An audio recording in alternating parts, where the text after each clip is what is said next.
All right, it is 7 o'clock, so we will begin. Hello, everyone. Welcome and welcome back to our lecture. Once again, today I'll mostly speak for the first half, going over what we didn't go over yesterday, continuing down the timeline. And then towards the end, Edward will go over MCQ questions with everybody. So, yeah, that's for today. The rules are still the same. Try not to disturb the class, and please do try to answer. I think we did very good last time. It was very fun getting everybody's answers, and I hope we will have the same enthusiasm today. So let's begin, continuing where we left off. Last time we talked about imperialism in Asia, but yeah, that was a different topic. So I guess good for us. We can continue on the next part, which is going to be the triangular trade. So I hope everybody has a basic understanding of this. And here's a map for you to, sort of look at. It's a very important part because, like most trade routes that are discussed here, they spread a lot of things and trade a lot of things. So it was a complex network of trade routes that developed during the 16th and 19th centuries, involving Europe, Africa, and the Americas, as you know, the triangles. And this trade system played a very significant role in shaping global economic relations and had far-reaching effects on various regions involved. They um they would trade, for example, there's like three examples over here: textiles, guns, alcohol, a lot of technology and different products going across. One key aspect of this triangular trade was the exchange of goods between Europe and Africa, um, in which European traders would bring manufactured goods such as textiles, guns, and alcohol to African coastal regions in exchange for slaves. And then these slaves get transported to America, which is, I think we've learned about that in US history before. So yeah, that's Europe to Africa to that's like sort of I guess you can say that's a line, right? You get your guns from Europe to Africa because there were a lot of wars going on in Africa between the kingdoms, and so it's almost like a cycle, right? Wars need weapons, and weapons fuel war, and there are like battles fighting, right? And people who are caught, enemy soldiers, would often be sold as slaves during this period of time. So the second leg of the triangular trade involved transporting enslaved Africans from Africa to the Americas.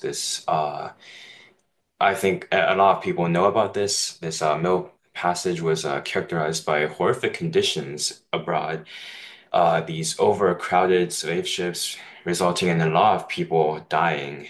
And once they arrived, it was just more forced labor on plantations producing crops such as sugar, tobacco, and cotton. The final leg of the triangular trade involved transporting goods produced in uh, Americas, such as raw materials and agricultural products, back to Europe. So as a triangle is, it goes like back, so goes back to Europe, and these goods were then used to support European industries and satisfy the increasing demands for exotic products in Europe. So this whole triangle go from Europe, Africa, and then the Americas. It's um yeah, I think this is one of the more important trade routes later on.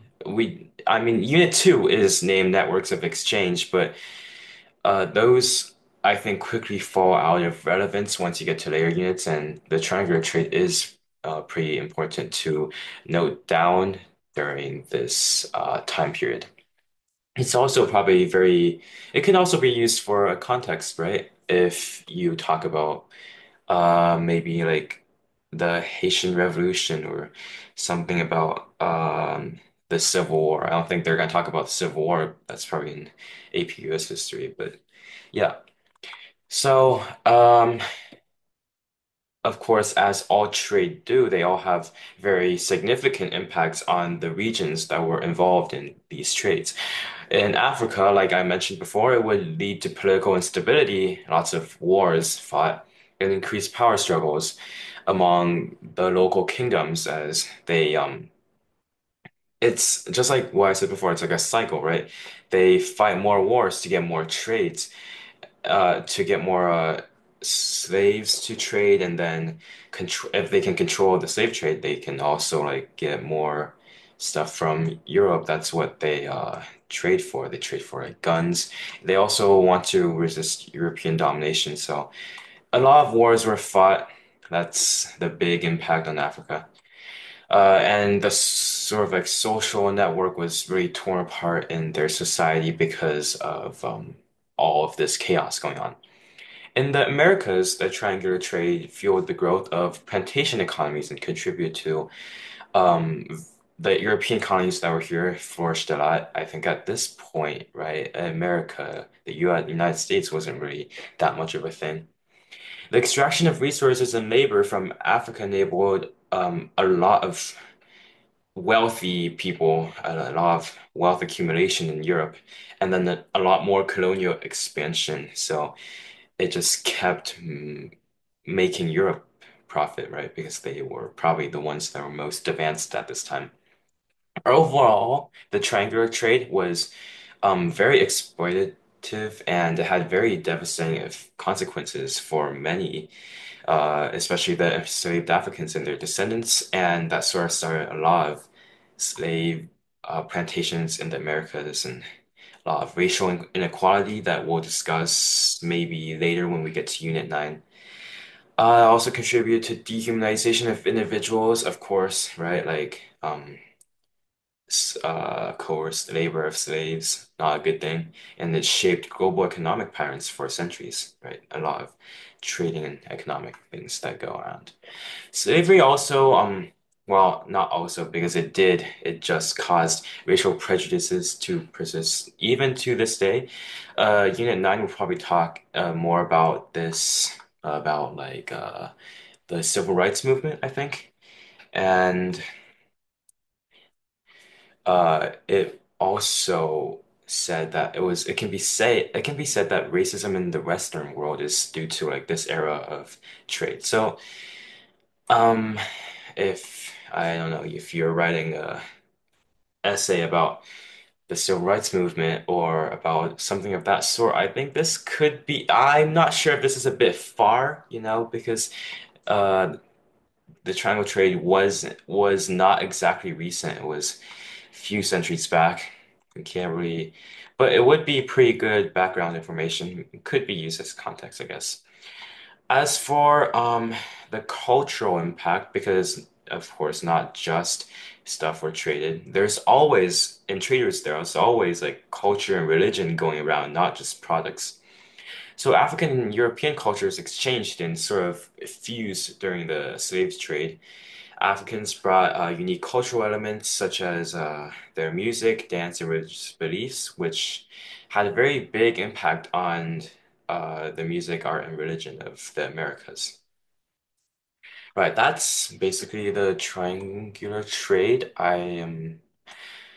This is a pretty big topic, though I don't think it's big enough to be like its own unit, so I don't think it's going to really have an essay dedicated to it, but it is a very key thing to remember. All right, next, the abolitionist movement. Of course, it can be very tightly connected back to the last topic, which we just talked about. Basically, the movement to end slavery and liberate slaves around the world from 1783 to 1888. Of course, once again, just remember the basic time frame. You don't need to remember the exact dates. I mean, you could, but that's not really the best use of your memory space. So the first country to fully outlaw slavery was France in 1315, but that's just in France. It was still used in its colonies.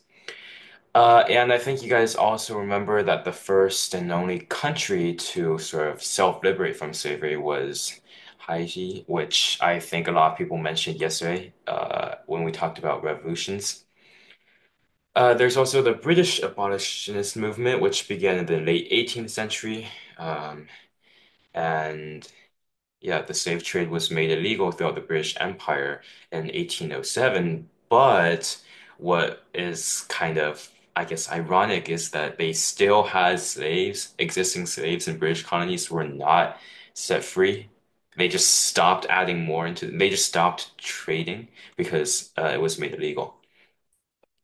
In America, Vermont was the first state to abolish slavery in 1777. And then the entire North, and then the Civil War and stuff, you know. In 1808, the United States outlawed international slave trade, and but they didn't ban slavery outright until 1865. So, uh, yeah.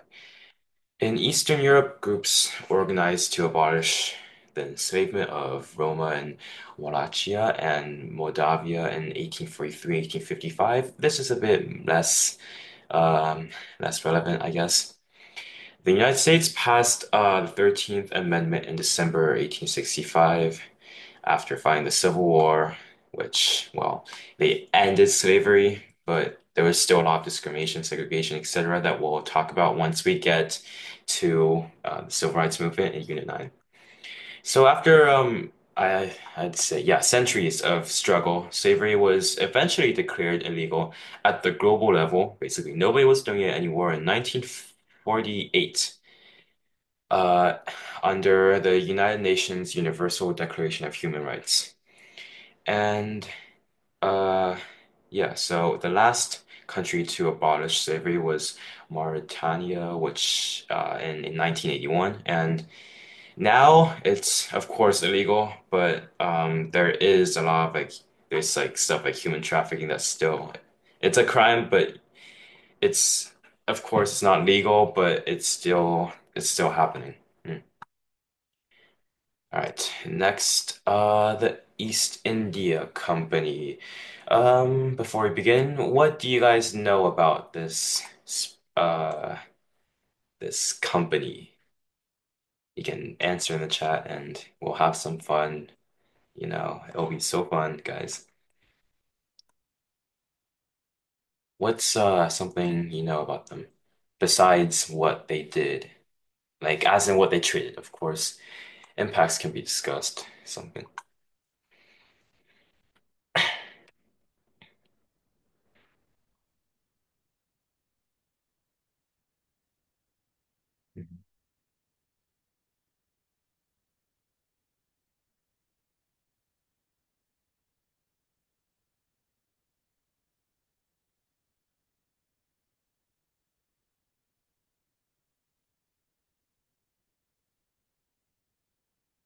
The British government, right? So let's talk about the British then, because that's a big part of this whole company, right? So the East India Company was an English, later British joint stock company founded in the 1600s and dissolved in 1874. It was formed to trade in the Indian Ocean region, initially with the East Indies, and later with East Asia. So, yep, yeah, okay. The company gained control of large parts of the Indian subcontinent and colonized parts of Southeast Asia and Hong Kong.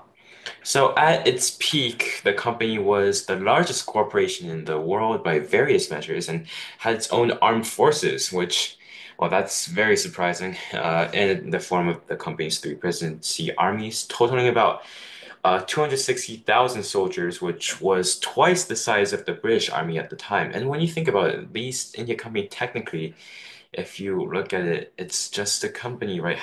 Why would that's actually crazy. Originally chartered as the governor and company of merchants of London trading into the East Indies. That's a very long name. Do not remember that name. Remember the East India Company.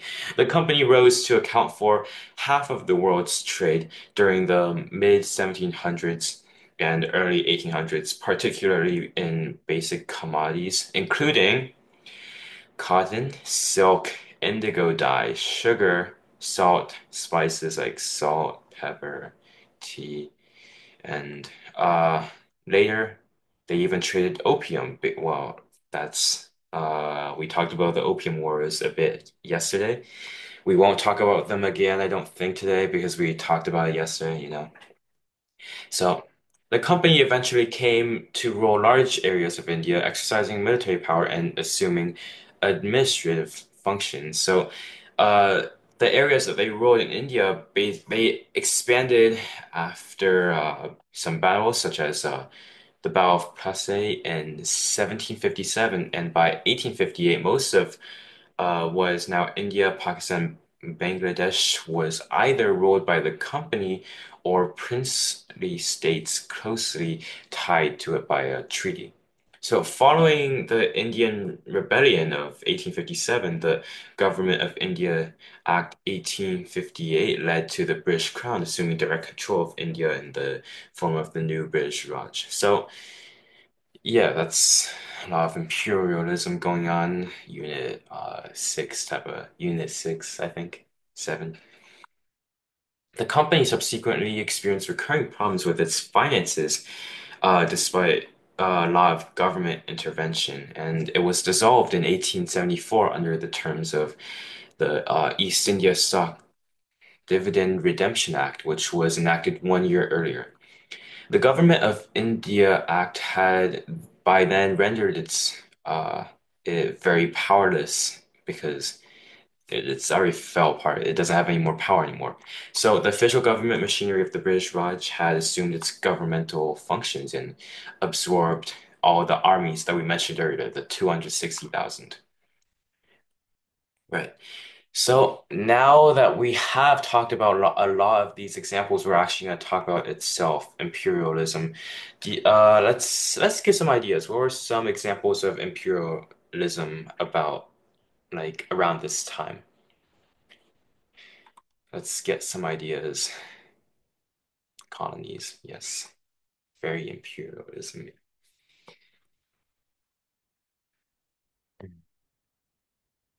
Yeah, specifically, let's talk about like certain regions and what happened.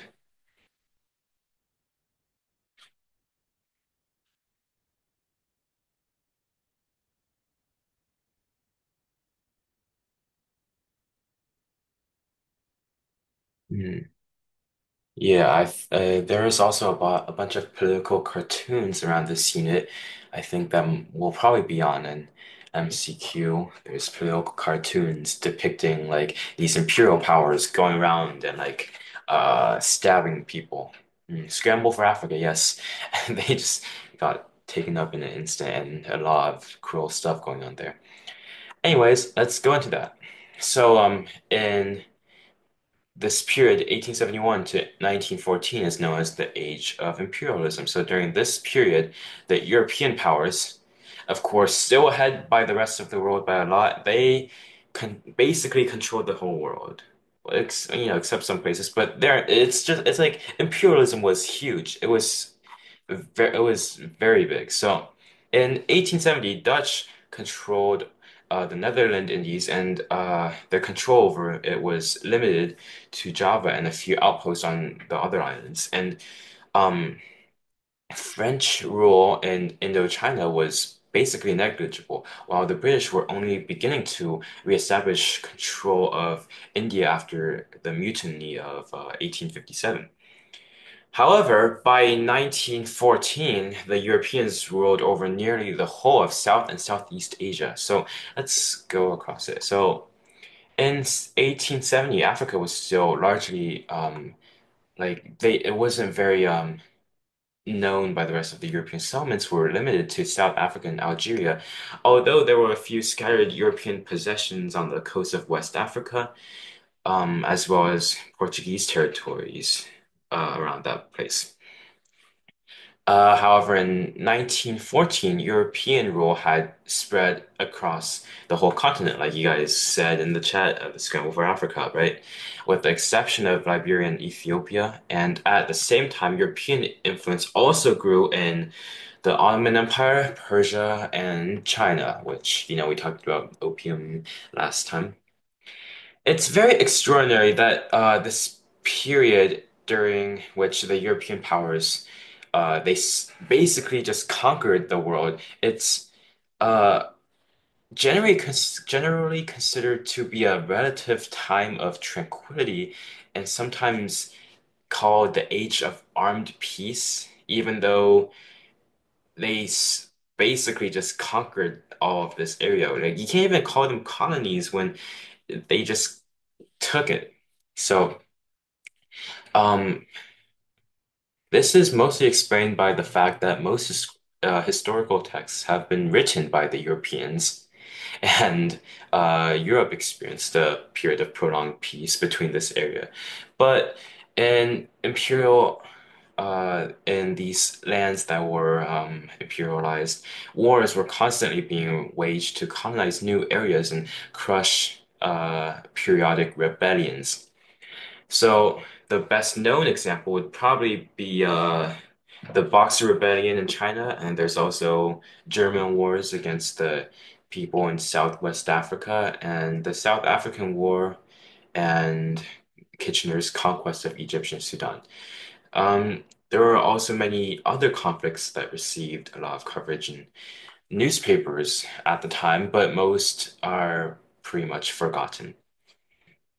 For example, the struggle of the French against the African resistance in West Africa, and there's also wars in East Africa, the French conquest of Madagascar, the Dutch wars against people in Indonesia.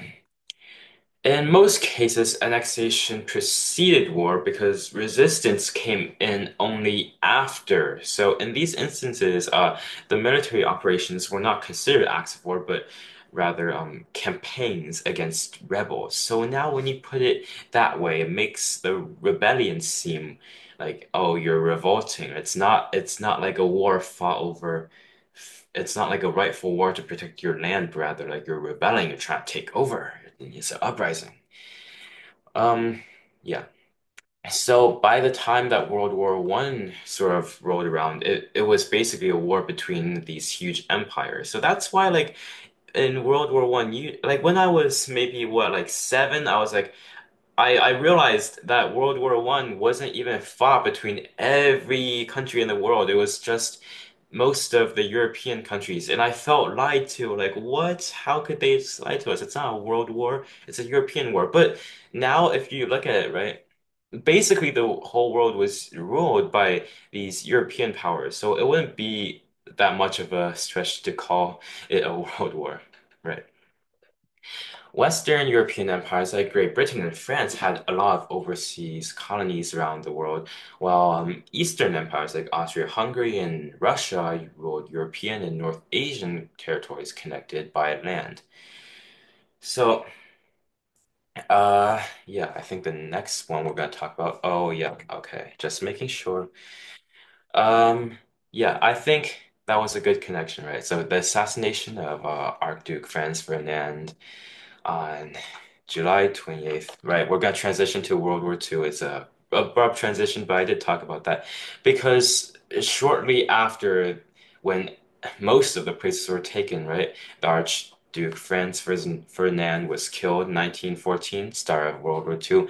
I think this one is a very important date. Like I've said before, that you don't need to remember the specific year, but for this, I think it would be pretty helpful to know 1914 because that's the year that World War One started. So, of course, we're not going to talk a lot about the World War One and World War Two, nor about the Great Depression because this is I mean there's a whole unit on it, right? Unit 7, global conflict, but I don't think it's common in DBQs nor LEQs because what do they ask you in DBQ and LEQs, right? They ask you to develop an argument about what? About like effects. They say, for example, evaluate the extent to which this caused this.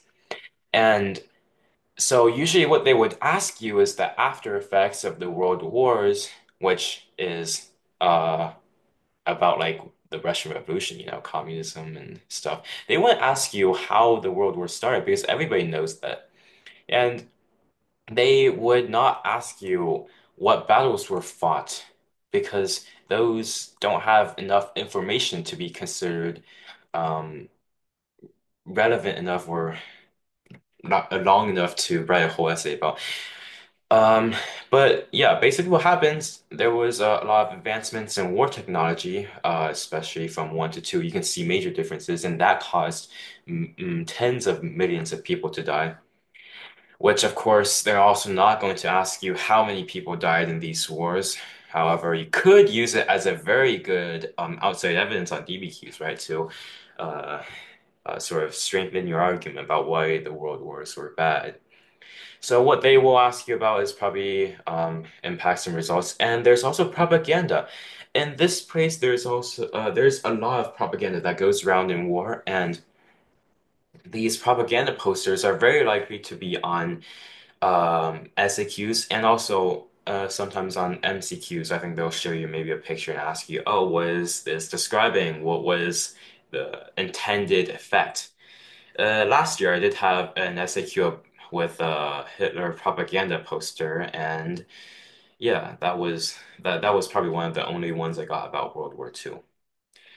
So, of course, definitely you do need to know about Unit 7 global conflict, but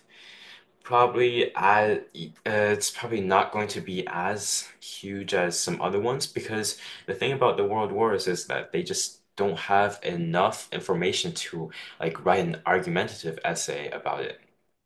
There's also the Great Depression, which again, not that much information. There's like the Great Depression in America, which um the stock market crash, etc. There's also, but that usually overshadows the ones in Europe, which not a lot of people tend to remember. What do you guys know about the Great Depression in Europe, especially in Germany following World War One? Let's talk about that.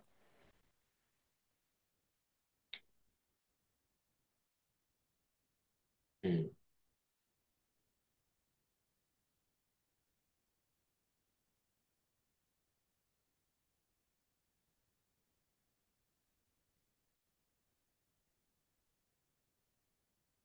Yeah, I see a lot. Hyperinflation. Hmm.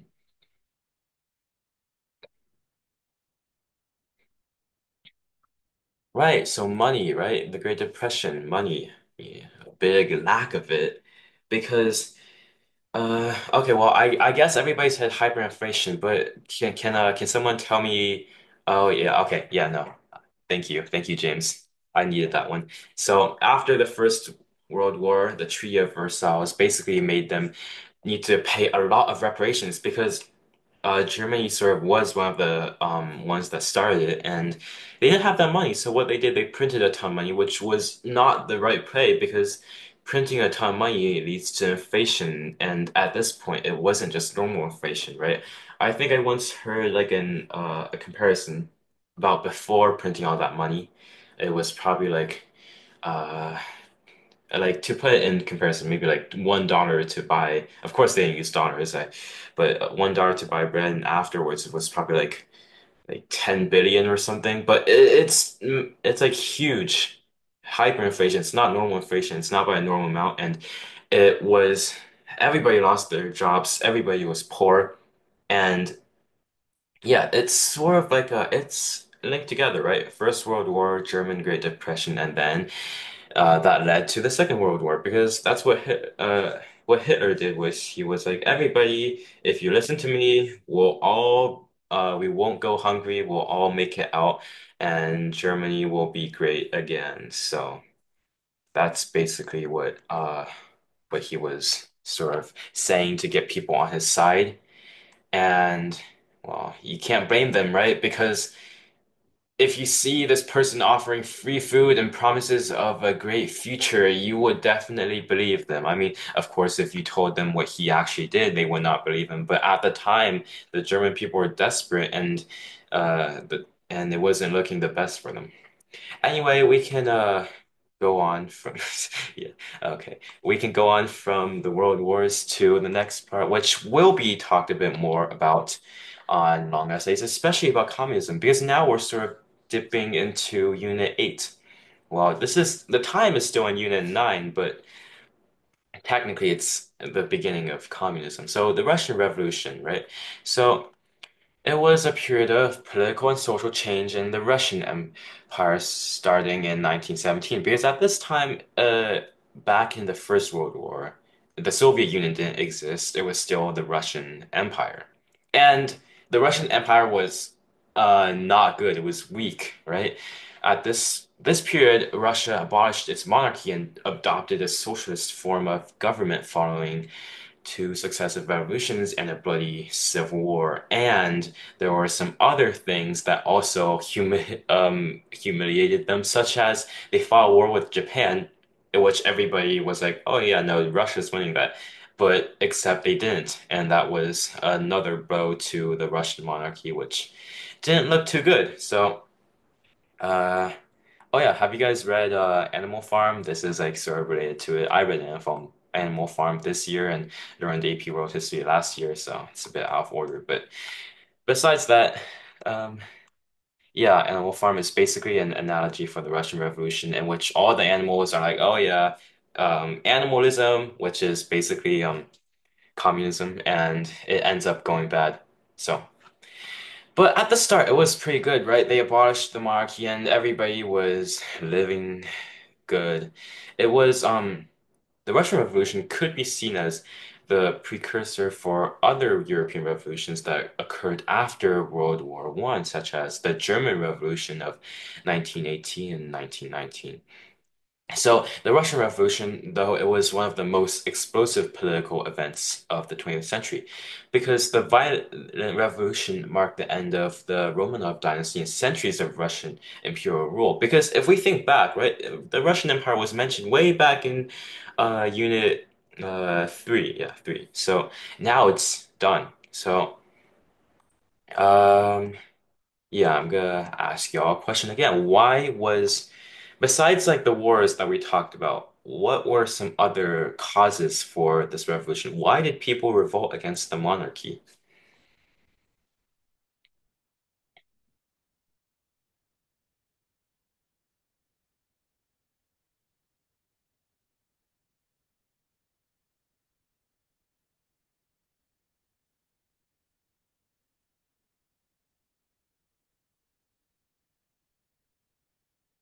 Hmm.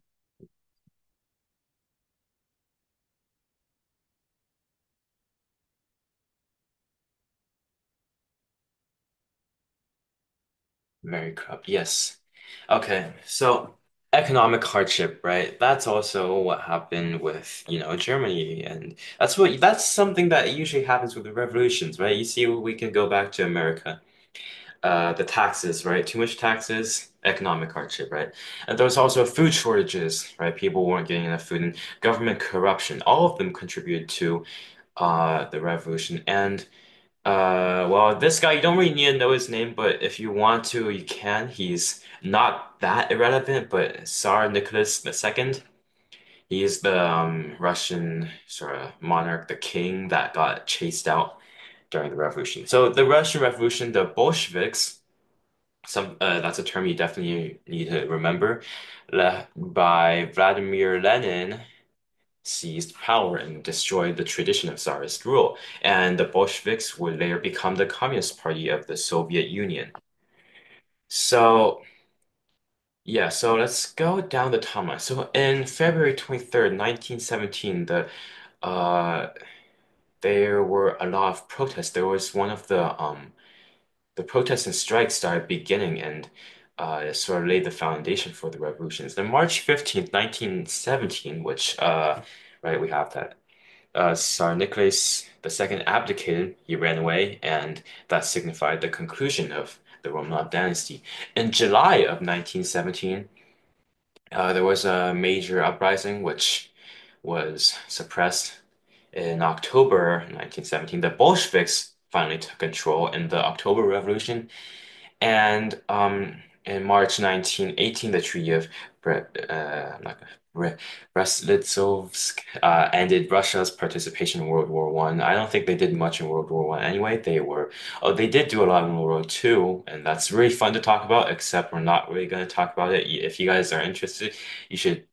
maybe like watch a YouTube video about it. It's pretty interesting. 1918 to 1922, the Russian Civil War unfolded, in which the Bolsheviks, which they were known as the Red Army, were fought against the White Army, which were their opponents. Right, so now we're gonna skip over World War II because we did sort of talk about it in the World Wars part, and there's not, I mean, it's a pretty interesting part of history considering all of the ups and downs that you have in war, but they're just, the AP exam isn't gonna ask you about how did the whole war go, so we're not gonna talk about that. Oh yeah, the timeline, if you guys want to take a closer look, I think this one's more broader. Over from the start 1917 to 1949, in which that's after World War II. So, yeah, Joseph Stalin definitely somebody you should remember. So, with that, after World War II, you guys should know what comes next, right? After World War II is the Soviet Union and the US. What did they do? What did they have? Yeah, the Cold Wars, the arms races and stuff. So, yeah, the Cold Wars, I personally think is a tiny bit less interesting than the World Wars, but the Cold Wars definitely will have a lot of content on the test, especially propaganda, because when you don't fight wars with guns and missiles, you fight them with, well, I mean, except for like the space race, that was probably like technology, but there's also a lot of propaganda, which commonly appears on MCQs and SAQs, in which they give you a piece of propaganda and ask you what it's about. So let's look at that. Oh, a lot of text. The Cold War from 1947 to 1991 was the rivalry between the United States and the Soviet Union, which, well, I think we know why, but just in case, it was because they were like the two superpowers, right? They were the strongest powers in the world at the time because everybody else was like left so devastated by the Second World War, and these two were doing relatively well. And also, they just disagreed because communism and anti-commun and they just one of them liked communism, one of them didn't. And since nuclear bombs were introduced in World War II, both of them began building a ton, and so the Cold War, they nearly started a nuclear disaster, but didn't. So basically, well, do you guys know what the term Cold War sort of means, right? Do you guys know what you know what the term means, right? Not just like Cold Wars as in the war that was sort of like competed between the US and the Soviet Union. What does the term mean? To fight a Cold War, what does that mean? Well,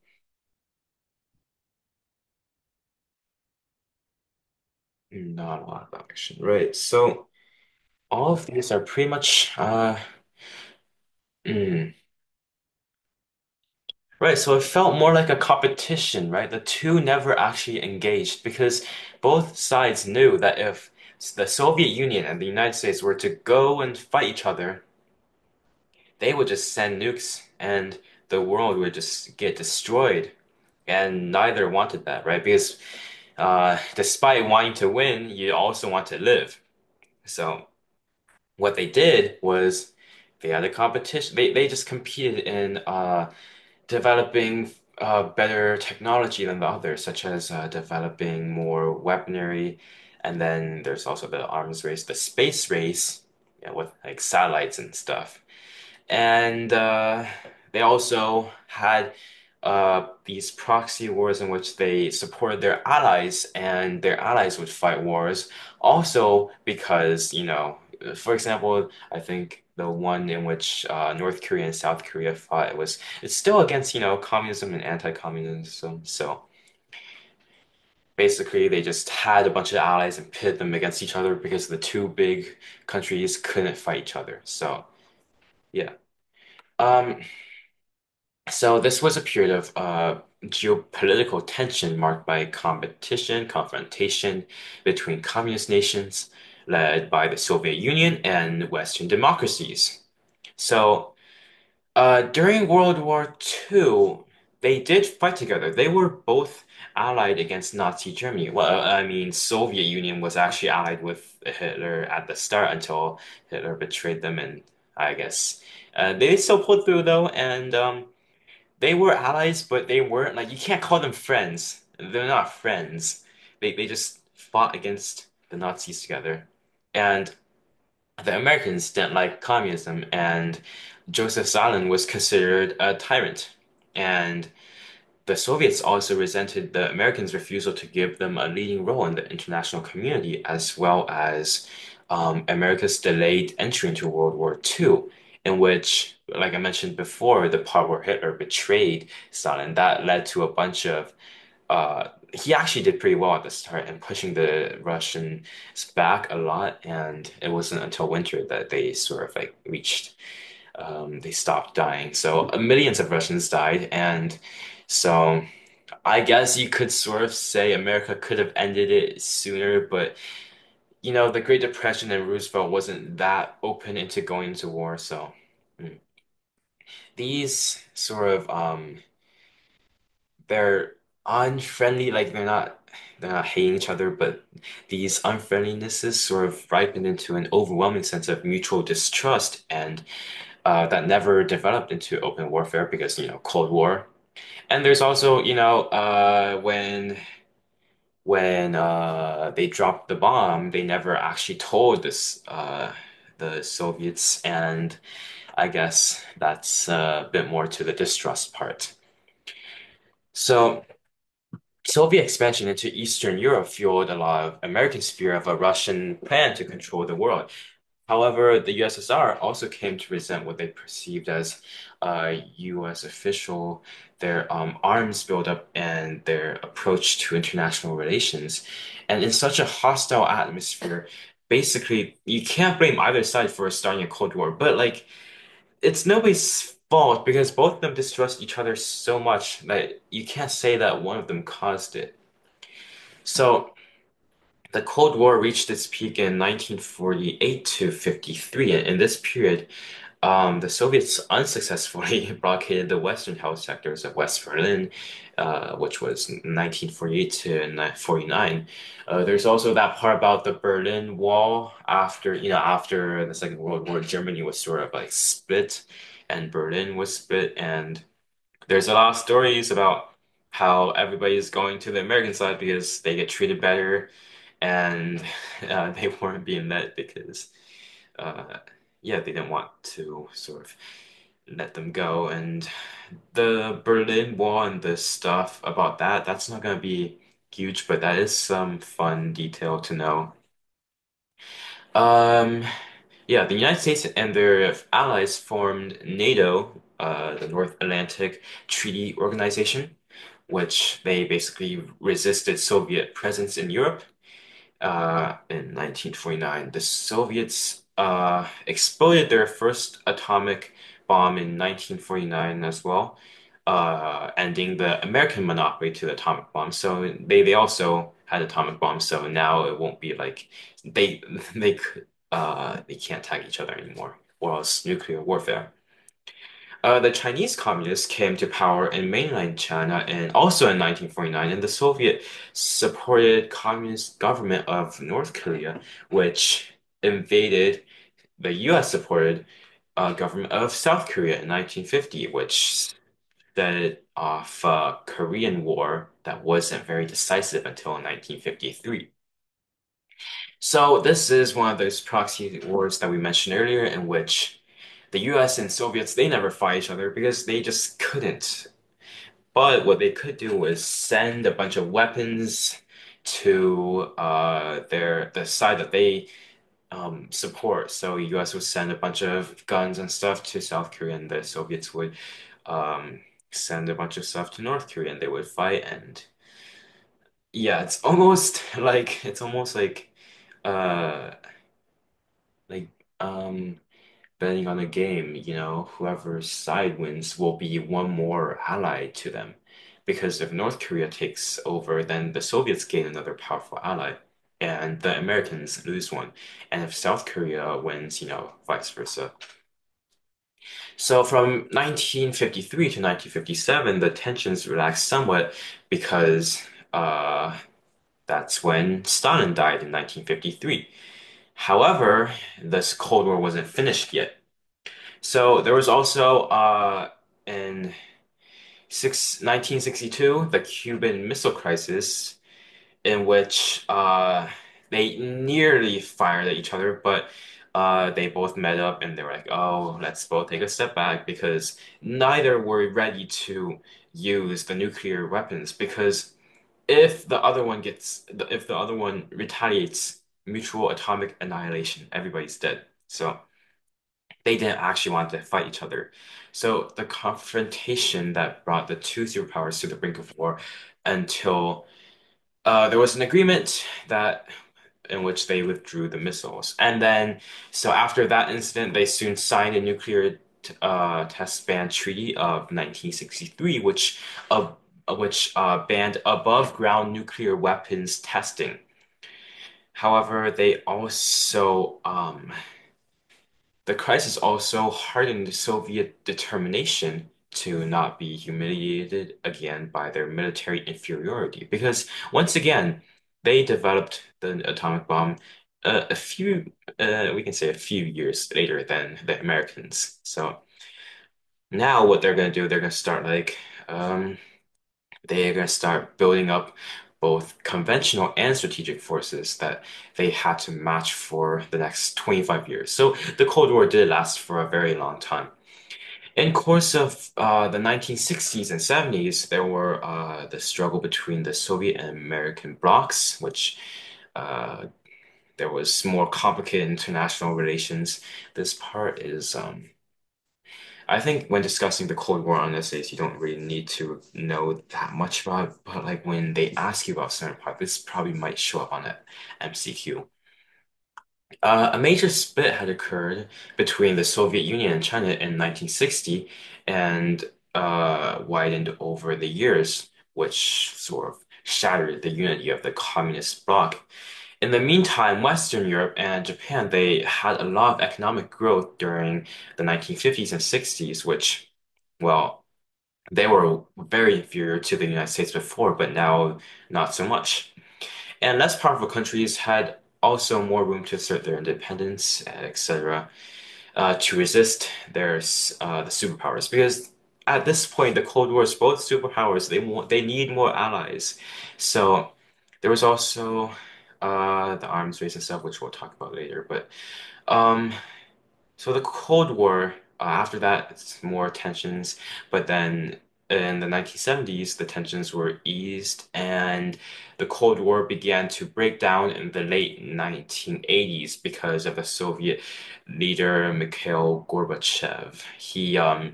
He wasn't as big into communism as the others, and he dismantled the totalitarian aspects of the Soviet system, and he even started to uh, make it into a democracy. So basically, Gorbachev, he's like the thing that the Soviets needed the least.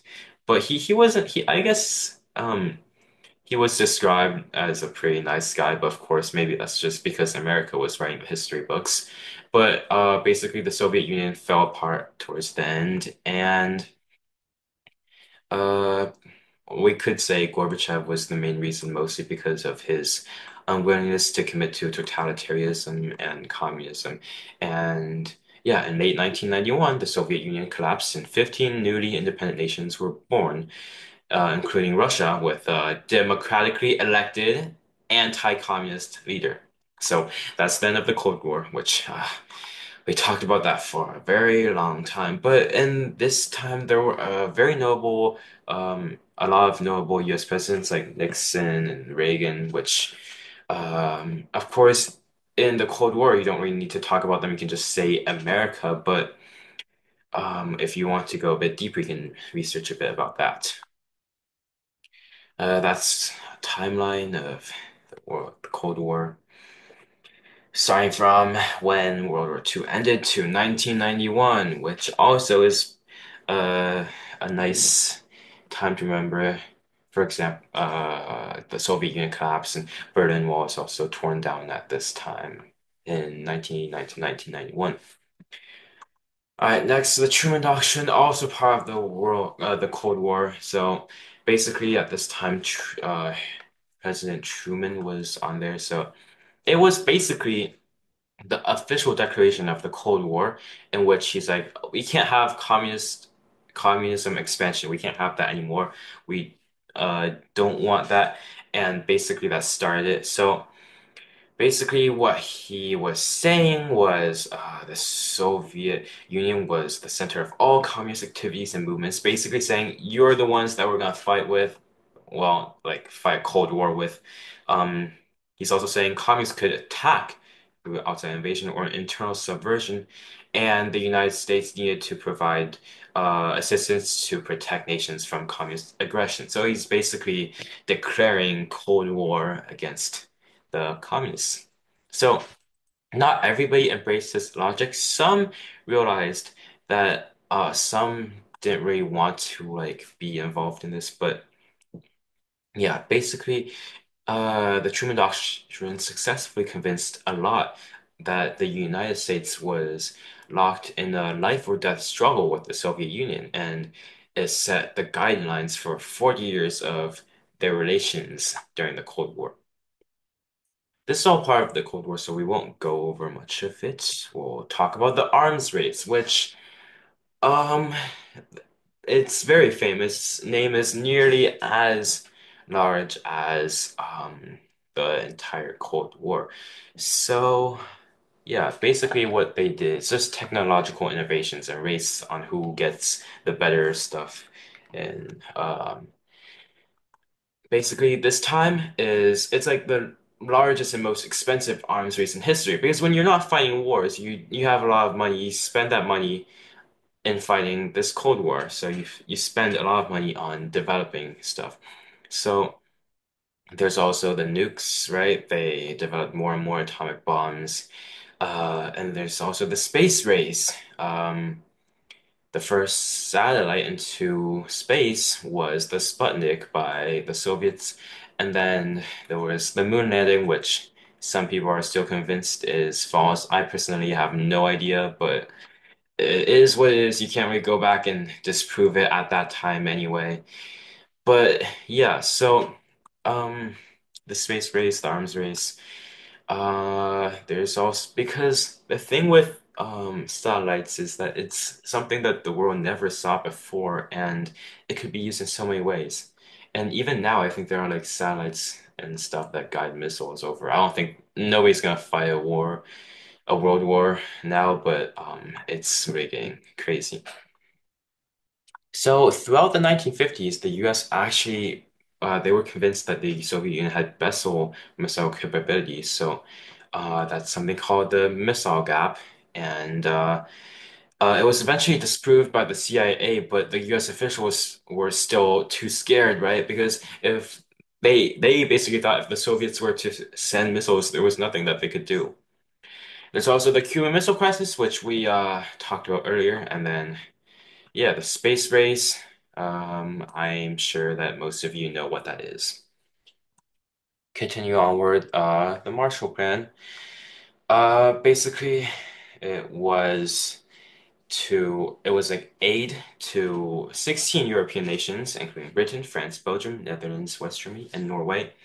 It provided more than 15 billion to finance rebuilding efforts, and basically what it was just like after damages in World War II, the US had a lot of money and they decided to sort of help out. So, yeah. The Marshall Plan, I don't think will be discussed much. It is something important you should definitely remember, but once again, it's part of the stuff that happens after World War II. So, um, yeah, I mean, it should be fine if you say that America provided these places with aid, but I think AP exam scores will find it better if you name what it was, the Marshall Plan. So, Yeah. Next, we'll finally step into Unit 9, which will be relatively quick. Unit 9 also has not a lot of essays on it because it is relatively recent and yeah, I'd say it isn't it doesn't have a whole lot of content. So first we're gonna talk about apartheid. Once again, in Unit 9, it's mostly about like rights and stuff. Like right after, it's a big transition from wars and Cold Wars to rights. So apartheid, or in the language of Africans, apartness, it was basically segregation against non-white citizens of South Africa starting all the way from 1948. And basically, after the National Party gained power in South Africa in 1948, its all-white government immediately began enforcing existing policies of racial segregation. So, yeah, a lot of stuff happened here. A very important person to remember, Nelson Mandela. He was like the leading figure in here. He was one of the founders of uh, Spear of the Nation. I'm not gonna say that. And the military wing of the ANC. He was incarcerated. He was put in prison, and that sort of his imprisonment would draw international attention and help garner support for the anti-apartheid cause. So. He also had, there was on 1980, his followers got a letter from him in prison and made it public. Basically, it said, unite, mobilize, fight on. Between the anvil of united mass action and the hammer of armed struggle, we shall crush apartheid. So he was a very leading figure in all of this. And when you mention apartheid, it's very helpful to remember Nelson Mandela. Next, I think everybody knows what this is, the civil rights movement, the African American civil rights movement, occurring in mostly in America, basically, struggle for social justice that took place mainly during the 1950s and 1960s for Black Americans to gain equal rights under the law in the United States. The Civil War officially abolished slavery, but it didn't end discrimination. You just can't be enslaved. That's good, but there's still segregation, right? I'm pretty sure everybody has heard of like different water fountains for white and colored people, and there's also like different schools, different buses, etc. And that's like huge, especially in the South. And by the the mid 20th century, Black Americans, along with many other Americans, mobilized and began unprecedented fight for equality that spanned 2 decades. So, some important people that you guys might learn about from your English and history teachers in February, which has passed maybe next year's February. Somebody you should definitely write down if you plan to mention this, Martin Luther King Jr. Uh, for this. And lately, a few years ago, there was also the Black Lives Matter thing. And um, while nobody on the AP exam is going to expect you to mention it up, to like bring it up, it is a good example of modern, like a sort of modern civil rights movement, we could say. Its primary concerns are police brutality, which doesn't relate that much back then because back then it was mostly about rights. I mean, police brutality did exist back then, but the civil rights wasn't just about that. Anyway, right. Yeah, Daniel, we'll have the recording and the playback uploaded to a YouTube video afterwards, and you can check that out. So don't worry. There's also the one for yesterday as well, in case you missed that one. And lastly, the feminist movement, also known as the women's movement. It's a collection of political campaigns. I think it's pretty like the other ones and social movements that address gender inequality and women's issues. So they address topics such as reproductive rights, voting rights, domestic violence, and wage gap. And these movements also play a crucial role in improving reproductive health and including access to abortion. So, I think yesterday we mentioned somebody in the Enlightenment slide who I sort of like called as one of the predecessors to this movement. Do you guys still remember the name of the Enlightenment thinker who uh, sort of started women's rights? Yeah. Oh, how do you spell her name with two L's? Yeah, it is with two L's. You guys both spelled it wrong. Guys, don't spell things wrong on the AP exam. I don't think they'll care too much as long as they can read it out loud, but try to remember their names. Anyway, I was convinced you guys spelled it right because both of you did. Anyway, um the feminist movement, I think there could be an LEQ about this because I do remember seeing one of them which I wrote about. And but the thing is, it's not going to be super common because once again, Unit 9, yeah, mm, yes, Unit 9, not the biggest one because how recent it is. So, there's also a lot of medical advancements in Unit 9, but we won't really talk about that here because there, you're not really gonna write an essay about medical advancements in the recent times. There's stuff like vaccinations and stuff, but that won't be asked on an LAQ. It will definitely, well, not definitely, it will be likely to be asked on an MCQ, but not so sure. Okay, that is the end of all the content. I apologize to Edward. We were supposed to have some time for that, so we are going a bit over time. So I was going to have an LAQ example. I'll push that back. So Edward, you can start on your section. Okay, so I think we're actually gonna plan on moving this section tomorrow, but one thing I wanna just like say as a general comment is that yes, I know today and yesterday we have reviewed a lot of like the content, right? And like what happened. The most important part about the exam, right, is not just having like these content, like the dates memorized and like knowing when things occurred and like who participated. It's about being able to recognize continuity and change, right? So like how did this thing specifically lead to this thing? So like understanding that, right? So one example, let me think of one, is probably like World War One to World War Two, right? That is like a continuity of like alliances, right? We know the main, like we've learned like the main causes of World War One, right? And one of them is alliances. And then like a continuity of that and World War Two is that World War One, it started because of a complex alliance system, right? Where like Russia planned to like protect Serbia and like France wanted to protect Russia and like Germany, Austria, like it started with a complex system like that. And then World War Two also like it's a continuity, right? It started with another sort of complex alliance system with that. So because like France and Britain they promised to protect Poland.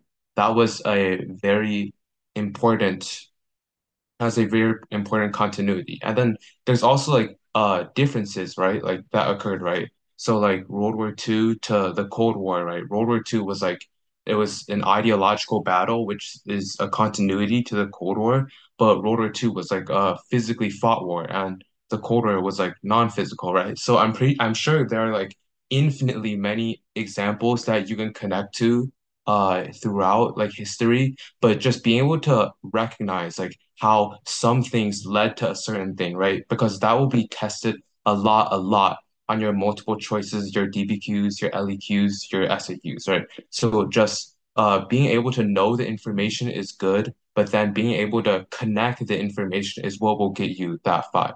And then I have someone that said a question that said spelling and grammar errors are fine for the AP test, but it's a history test. Is that relatively true?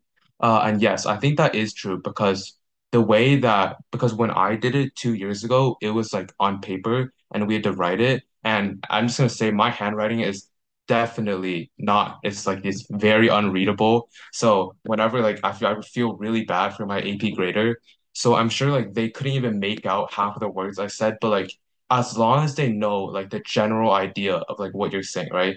As long as your point is not like historically inaccurate or it like significantly alters the change of like your meaning, then you will be fine, right? As long as because the thing about the graders is they can only give points, right? They can't really like give you like negative points. So they're gonna be looking for like sort of like looking for reasons to give you these points that you guys are going for. So do not worry too much about spelling, grammar. Yeah, that's all I just wanted to add on. All right, so then as promised, we'll go over questions tomorrow for the last part in which Edward will help you guys go over the MCQs. So yeah, that will be it for today. If you guys have any questions, feel free to stay behind. Edward and I will try our best to answer them and stay for as long as you guys need. So, yeah, thank you for coming today, and that is it for today. We will upload the video to YouTube shortly for anybody who came in late or missed it. So, yeah.